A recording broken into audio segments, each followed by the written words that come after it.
स्वस्थ सिद्धांत प्रसारण में आपका स्वागत है।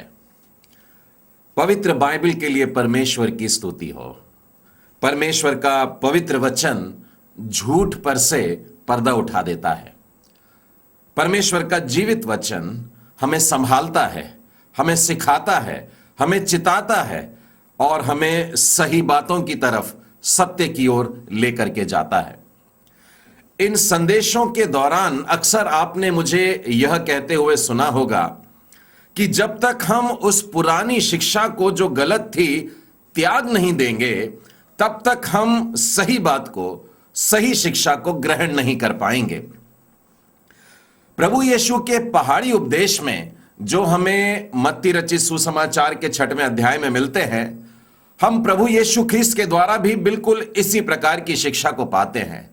वे चाहते हैं कि पुरानी बातों को जो गलत थी हमें छोड़ना जरूरी है और उसके बाद हम सही बात को ग्रहण कर पाएंगे। जब उन्होंने कहा कि दान कैसे करना है, तो उन्होंने पहले बताया कि दान कैसे नहीं करना चाहिए। उन्होंने कहा कि अपने आगे तुरही मत बजवाना, इस बात का विज्ञापन मत देना कि मैं दान कर रहा हूं, लोगों को दिखाने के लिए दान नहीं करना, परंतु यह कि तेरा दान गुप्त रहे। उसी तरह से जब वे प्रार्थना के विषय में कह रहे हैं, तब भी यही बात कह रहे हैं कि लोगों को दिखाने के लिए तेरी प्रार्थना ना हो।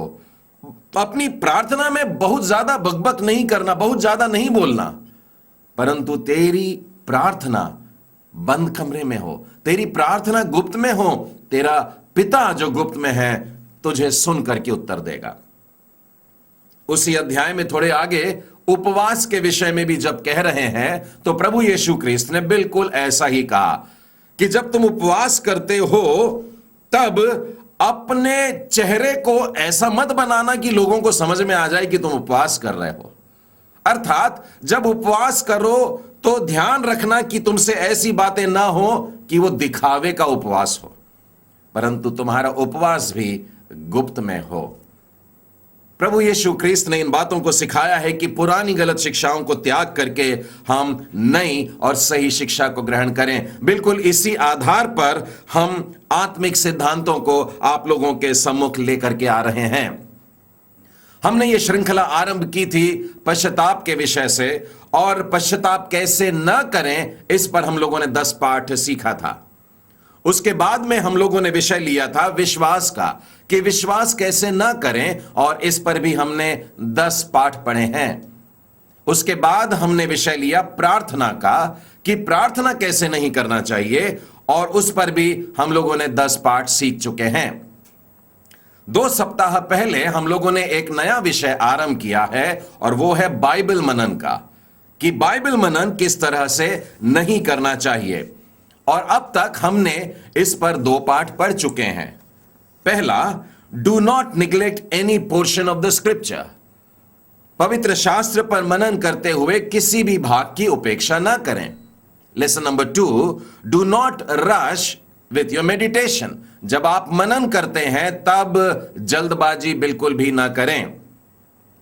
आज हम लोग तीसरा पाठ पढ़ने वाले हैं। Today we are going to see the third lesson on how not to meditate, and that is do not be lazy while studying the Bible. आज जो हम लोग तीसरा पाठ पढ़ रहे हैं, मनन कैसे न करें, इसके अंतर्गत वो है कि वचन का अध्ययन करते समय आलस न करें। मैं इस बात को फिर से दोहरा रहा हूं कि परमेश्वर के पवित्र वचन बाइबल का जब हम मनन करते हैं तब बिल्कुल भी आलस न करें।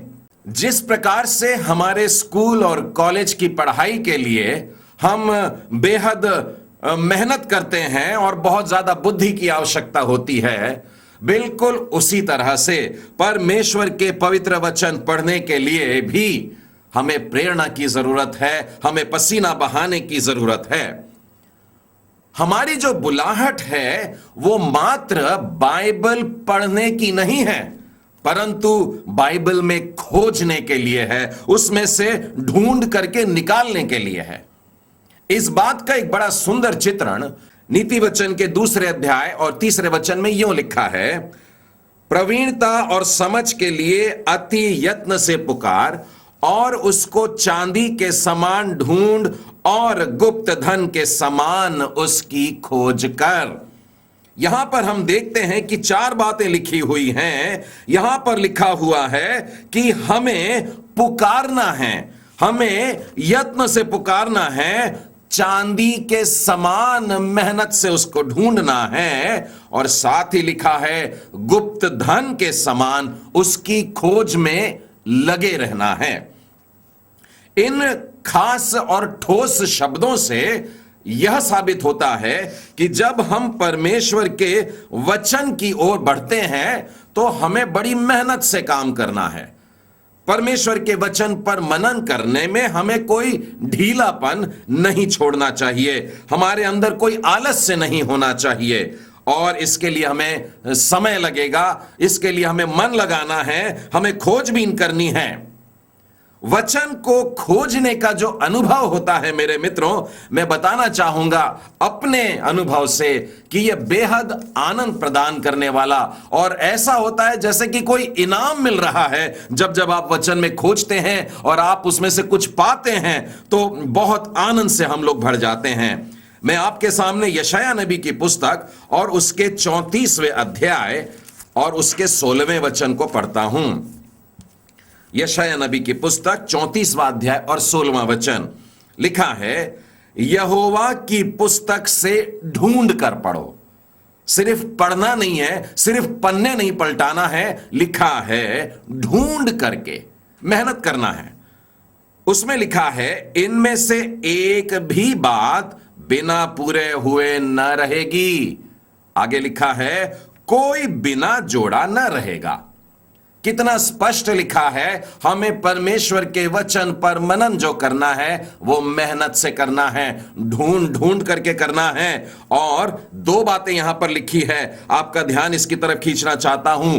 इनमें से, वचन में लिखी गई बातों में से कोई भी बात बिना पूरा हुए न रहेगी। इसका क्या अर्थ है?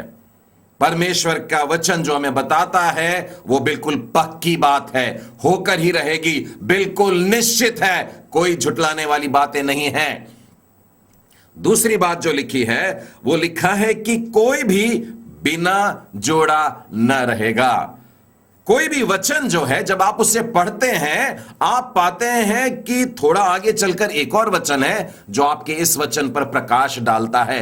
एक वचन दूसरे वचन को स्पष्ट कर रहा है, एक वचन दूसरे वचन से मेल खा रहा है, एक दूसरे की सहायता करके हमारी सहायता करते हैं कि हम इन वचनों को समझ ले। वचन वचन को समझा रहा है, एक वचन दूसरे वचन के ऊपर मानो प्रकाश डाल रहा है। और इसी बात का अनुभव हम नए नियम में बिरियाई शहर में रहने वाले विश्वासियों के जीवन में पाते हैं। मेरे साथ में खोलिएगा प्रेरितों के कार्य और उसका 17वां अध्याय।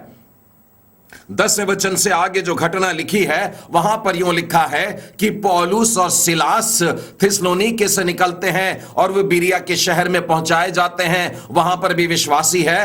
अब देखिए वो लोग वहां पर बिरियाई लोगों के लिए जो वचन सुन रहे हैं क्या कहते हैं। ये लोग तो थिस्सलुनीके के यहूदियों से भले थे। उन लोगों को भला व्यक्ति कह रहा है, भले लोग कह रहा है। और उन्होंने बड़ी लालसा से वचन ग्रहण किया और प्रतिदिन पवित्र शास्त्रों में से ढूंढते रहे कि ये बातें यों ही है या नहीं। एक शहर के लोगों की तुलना दूसरे शहर के लोगों से क्यों कर रहा है? यह इस आधार पर नहीं है कि यहां के लोग बड़े सभाओं को आयोजित कर रहे हैं, हमें बार बार बुला रहे हैं या हमें बहुत पैसा दे रहे हैं, ऐसी तुलना नहीं थी। परंतु उन लोगों को भले लोग इसलिए कह रहा है क्योंकि केवल वचन को लालसा से ग्रहण ही नहीं कर रहे हैं, लिखा है प्रतिदिन शास्त्रों में, पवित्र शास्त्र में ढूंढते रहे। उनकी आदत बन गई, परमेश्वर के वचन में से वो लोग इन बातों को ढूंढ रहे हैं। और ध्यान देने योग्य बातें हैं, वचन का प्रचार करने वाला पौलुस जैसा व्यक्ति और सिलास जैसा व्यक्ति वहां पर आया है, वो वचन सुना रहे हैं और ये लोग उनमें से उस बात को पक्का कर रहे हैं कि पवित्र शास्त्र में ये बातें यों ही है या नहीं है। यदि परमेश्वर का वचन इन लोगों को भले लोग बोलता है, तो मुझे और आपको भले लोगों के इस समूह में शामिल होने के लिए परमेश्वर के वचन को यत्न से ग्रहण करना है और साथ ही लगातार, लिखा है जैसे प्रतिदिन, उसमें से खोजता रहना है। नतीजा क्या हुआ? 12वें वचन में लिखा है, इसीलिए उनमें से, किस लिए? क्योंकि ये वचन में से खोजबीन करते रहे, वे वचन को ग्रहण कर रहे हैं। सही है, ये जो कह रहा है सही है, पवित्र शास्त्र ऐसा ही कह रहा है। अब ये ग्रहण करते जा रहे हैं, वचन पक्का करते जा रहे हैं पवित्र शास्त्र में से, और इसीलिए उनमें से बहुतों ने, और यूनानी कुलीन स्त्रियों में से और पुरुषों में से भी बहुतों ने विश्वास किया। बहुत सारे लोगों ने विश्वास किया। उनमें स्त्रियां भी हैं, पुरुष भी हैं, कुलीन हैं, प्रतिष्ठित हैं, ऊंचे पदवी पर हैं, और यूनानी हैं जो कि बुद्धि और ज्ञान के लिए समझे जाते हैं, उन लोग भी आए हैं, और स्पष्ट लिखा है बड़ी संख्या में हैं। मेरे मित्रों, बहुत जरूरी है कि हम भी परमेश्वर के वचन को यूं ही पढ़ते ना रहे। जरूरी है कि हम केवल वचन को सुनते ही ना रहे और उसका आनंद लेते रहे, परंतु बहुत आवश्यक है कि वचन में खोजें, वचन में खोद करके निकालें, जैसे कि खजाने में से जैसे चांदी ढूंढी जाती है, और यत्न से पुकारने का है और परमेश्वर से मांगना है, और इन वचन के अर्थ को ढूंढ ढूंढ करके मानो शोध करते हुए हम लोग आगे बढ़ते चले जाएं। इस दिशा में मैं आप लोगों को कुछ प्रायोगिक सलाह देना चाहता हूं। हम बाइबल का अध्ययन गंभीरता से अगर करने के इच्छुक हैं, तो कुछ बातें हैं जो मैं अब कहता हूं, उनको हमें मानना होगा। सबसे पहली बात तो यह है कि आपको एक ऐसी बाइबल खरीदना होगा जिनके अक्षर आपको एकदम स्पष्ट उठ करके आते हों। बहुत बारीक अक्षर वाले बाइबल न लें, बड़े अक्षर हों, पर्याप्त बड़े हों, और आप उस बाइबल को लेकर चल सकें, इस प्रकार की बाइबल को खरीदना होगा। साथ ही इस बात का ध्यान दें कि बाइबल में जो हाशिया होता है, जो मार्जिन होता है, वो थोड़ा सा खुला मिले, थोड़ा सा चौड़ा मिले, ताकि यदि आप कुछ लिखना चाहते हैं तो उस जगह में लिख सकते हैं या चिन्ह बना सकते हैं। जब भी आप बाइबल पढ़ते हैं तो साथ में अपने एक डॉट पेन रखना ना भूलें। स्याही वाला पेन ना लीजिएगा, नहीं तो आपके बाइबल में जगह जगह स्याही के धब्बे पड़ सकते हैं और वो अच्छा नहीं रहेगा। एक अच्छा बारीक वाला डॉट पेन का इस्तेमाल करिए, और ये इसीलिए कि जब आप बाइबल पढ़ते हैं और आपको कोई शब्द एकदम ध्यान खींचता है, आप उस शब्द को रेखांकित कर दीजिए। मान लीजिए कोई वाक्य है जो आपको बेहद पसंद आया है, या कोई वचन है जिसमें से परमेश्वर ने आपको अचानक कुछ कहा है, तो आप तुरंत उस वचन को, उस वाक्य को रेखांकित आप कर सकते हैं। आप जिस किसी बात से प्रभावित हो जाते हैं बाइबल में, वहां पर आप एक चिन्ह लगा सकते हैं, या फिर साथ में एक नोटबुक रखिएगा, आपकी अपनी व्यक्तिगत बाइबल की नोटबुक। जब जब आप यहां पर कुछ देखते हैं तो आप उस नोटबुक में उन बातों को उतार सकते हैं, या संक्षिप्त में कुछ शब्दों में उन बातों को लिख सकते हैं। नोटबुक का एक और सुंदर अनुभव जो मैंने पाया है वो ये है कि यदि मैं बाइबल का वचन पढ़ करके अपने हाथों से उस नोटबुक पर लिखता हूं तो वो वचन मुझे याद हो जाता है। तो परमेश्वर के वचन को याद करने के लिए भी ये भी बड़ी बेहतरीन बात है। बाइबल ट्रांसलेशन के बहुत सारे साधन भी अच्छी अच्छी बाइबलों के रूप में हम लोगों के सामने हैं। आपको इनमें से एक अच्छी वाली खरीदना पड़ेगा, जैसे कि new king James version Bible है, उसी तरह से न्यू इंटरनेशनल वर्जन भी है, न्यू लिविंग ट्रांसलेशन बाइबल भी है, और अब एम्प्लीफाइड बाइबल नाम से भी एक बाइबल उपलब्ध है। मैं इन सारी बाइबलों में से कई बार और कई वर्षों से देखता आ रहा हूं, पढ़ता आ रहा हूं, और इसमें का फायदा ले रहा हूं।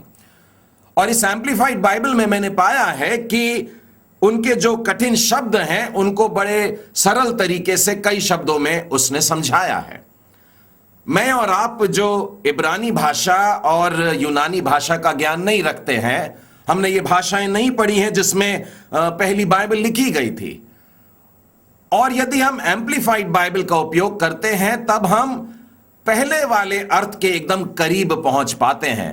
इसलिए बेहतर होगा कि हम लोग एम्प्लीफाइड बाइबल जैसी बाइबल को लेकर के अपना बाइबल मनन कर सकें। आजकल एक और प्रकार की बाइबल भी उपलब्ध है जिसे पैरेलल बाइबल कहा जाता है। आपके बाइबल में अलग अलग स्तंभ में अलग अलग ट्रांसलेशन मिल जाते हैं। एक कॉलम में आपको मिलेगा कि न्यू किंग जेम्स वर्जन है, कहीं आप न्यू इंटरनेशनल वर्जन पाएंगे, तीसरे में आप एम्प्लीफाइड वर्जन पाएंगे। यदि आप एक दूसरे से उनकी तुलना करना चाहते हैं, एक ही समय में एक ही वचन अलग अलग अनुवाद में कैसा लिखा गया है, उनका क्या अर्थ हो सकता है, तब आप इस प्रकार की पैरेलल बाइबल जिसे कहते हैं वो भी आप चाहें तो खरीद सकते हैं। इसके अलावा बाइबल का जो शब्दकोश है, बाइबल डिक्शनरी जिसे कहते हैं, उसे भी रखना बहुत अच्छा होगा।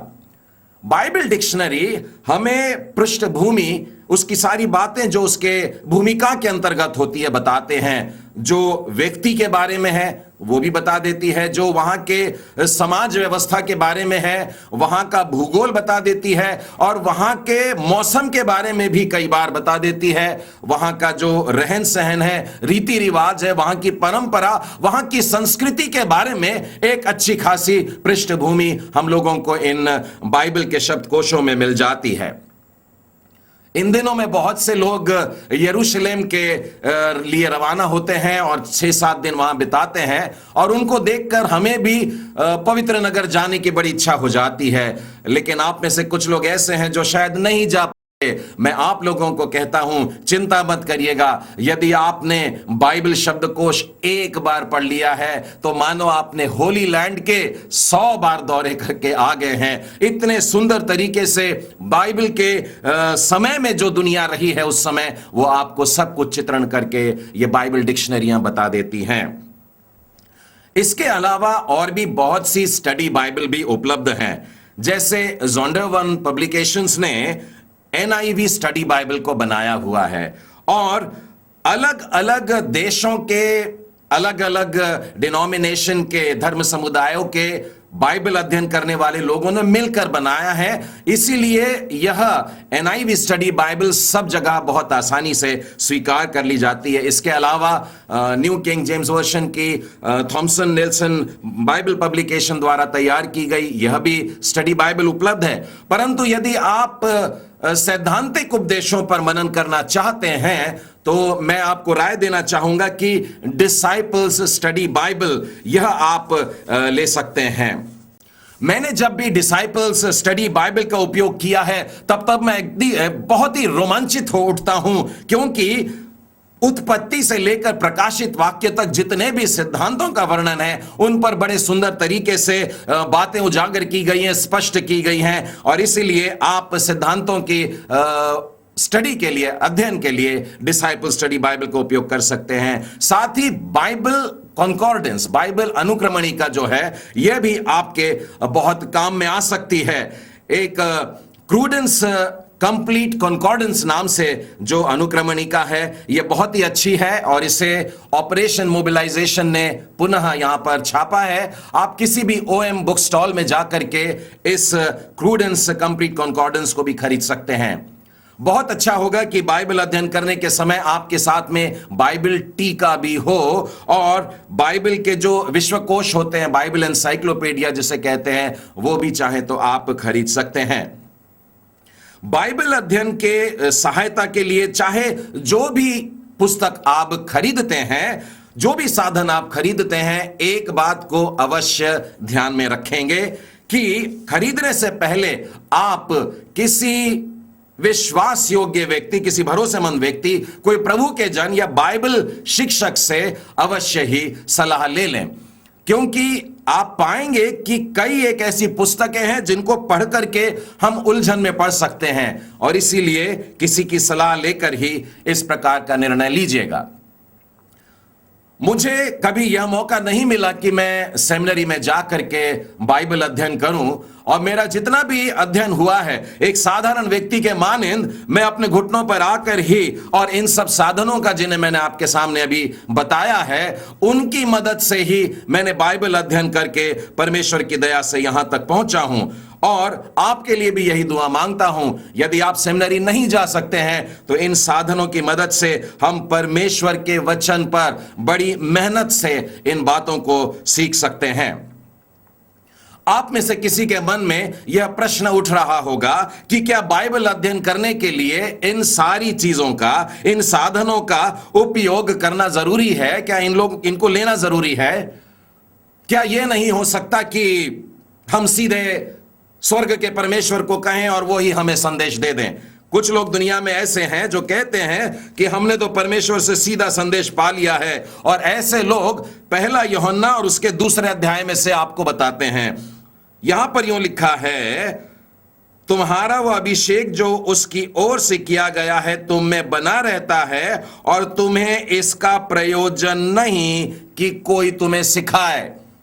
और इस वचन का गलत उपयोग करके, दुरुपयोग करके वे कहते हैं कि हमें तुम्हारी जरूरत नहीं, हमें शिक्षकों की जरूरत नहीं, हमें वो पास्टर को सुनने की जरूरत नहीं है, हम तो खुद ब खुद स्वर्ग से सुनते हैं और लोगों को सुनाते हैं। सचेत हो जाइएगा। परमेश्वर का यह वचन जो कह रहा है, मैं पूरा वचन बताता हूं आपको। वरन जैसे वह अभिषेक जो उसकी ओर से किया गया है तुम्हें सब बातें सिखाता है, और यह सच्चा है और झूठा नहीं, और जैसा उसने तुम्हें सिखाया वैसा ही तुम उसमें बने रहते हो। यह बातें जो हैं किस लिए कही गई हैं? एक वचन ऊपर देखिए, पौलुस प्रेरित कहते हैं, मैंने ये बातें तुम्हें उनके विषय में लिखी जो तुम्हें भरमाते हैं। तो आज आकर के कोई गलत शिक्षाएं आप लोगों के सामने रखें तो जो पवित्र अभिषेक आपने परमेश्वर की ओर से पाया है वो आपके अंदर से तुरंत संकेत देना शुरू कर देगा। इसलिए हमें आवश्यकता है कि हम अपने आप भी अध्ययन करें, आवश्यकता है कि हम दूसरों से भी, परमेश्वर के जनों से, भक्तों से भी सीखते रहें। पौलुस ने तीमुथियुस को जो सलाह दी थी मैं उसमें से आपके सामने पढ़ करके बताता हूं। पहला तीमुथियुस उसका 4 अध्याय और उसके 13वें वचन से आगे यूं लिखा है। पौलुस के शब्द है तीमुथियुस के लिए, जब तक मैं न आऊं तब तक पढ़ने और उपदेश देने और सिखाने में लौलीन रहे। वो कह रहा है कि तुझको अपनी व्यक्तिगत पढ़ाई करनी है, तुझको मनन करना है, तुझको बाइबल का अध्ययन करना है, तुझको करना है। और 15वें वचन में लिखा है, इन बातों को सोचता रहे, इन्हीं पर अपना ध्यान लगाए रहे ताकि तेरी उन्नति सब पर प्रकट हो। हमें खुद करना है, हमें बाइबल अध्ययन, बाइबल मनन खुद करने का है, खुद पढ़ना है, परमेश्वर से मांगने का है और इन्हीं बातों पर ध्यान लगाए रखना है।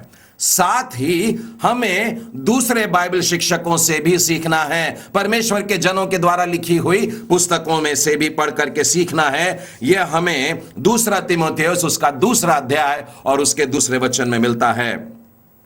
और जो बातें तूने बहुत से गवाहों उसके सामने मुझसे सुनी है उन्हें विश्वासी मनुष्यों को सौंप दे, ताकि जो दूसरों के भी सिखाने के योग्य हो। इसका अर्थ क्या हुआ कि पौलुस ने तीमुथियुस को सिखाया और तीमुथियुस दूसरों को सिखा रहा है, और इस बात का ध्यान देते हुए कि ये दूसरे और लोगों को सिखाने वाले हैं।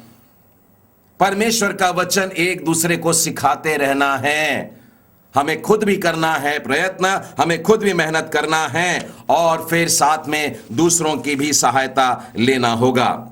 आज जो प्रचारक लोग हैं, आज जो उपदेशक लोग हैं, उनके द्वारा हम कहे हुए संदेशों को तो सुन लेते हैं, परंतु जो प्रभु के जन चले गए, प्रभु में सो गए, हम केवल उनकी लिखे हुए बातों को, संदेशों को, अनुभवों को पढ़ सकते हैं। उन्होंने प्रभु से जो प्रकाशन पाया उन लिखी हुई बातों को पढ़ सकते हैं, और ऐसा करना होगा। मेरे मित्रों, यह कह करके अपने आप को धोखा मत देना कि मुझे इन सब चीजों की जरूरत नहीं है, लोगों की सलाह की जरूरत नहीं है, परमेश्वर के लोगों से बात करने की जरूरत नहीं है, पुस्तकें पढ़ने की जरूरत नहीं है, मैं परमेश्वर से पा लूंगा। ऐसा नहीं है। बाइबल हमें सिखाती है आपको खुद भी करना है और परमेश्वर के लोगों से भी हमें लगातार सीखना है। प्रियो, यदि आप इन बाइबल अध्ययन साधनों के विषय में, जिनके बारे में आज मैंने आपसे बताया, आपके मन में कुछ प्रश्न आते हैं और आप हमारी सहायता चाहते हैं, तो आप हमें जरूर पत्राचार करें, आप हमें लिखें और हम आपकी सहायता करना चाहेंगे। एक बाइबल शिक्षक होने के नाते कई वर्षों से मैं लोगों की सहायता कर रहा हूं कि लोगों को सही बाइबल या सही साधन खरीदने का प्रयत्न करूं, ताकि उस बाइबल का अध्ययन करके वे परिपक्व मसीही बने और उसके द्वारा दूसरे लोगों के लिए भी आशीष का कारण बन सकते हैं। मनन किस तरह से हमें नहीं करना है। पहला पाठ हमने पढ़ा था कि बाइबल के किसी भी भाग की उपेक्षा न करें। पाठ नंबर 2, अपने मनन के समय में जल्दबाजी न करें। और आज हमने तीसरा पाठ सीखा है बाइबल मनन किस तरीके से नहीं करना है, उसके अंतर्गत कि मनन करते समय आलस्य न करें।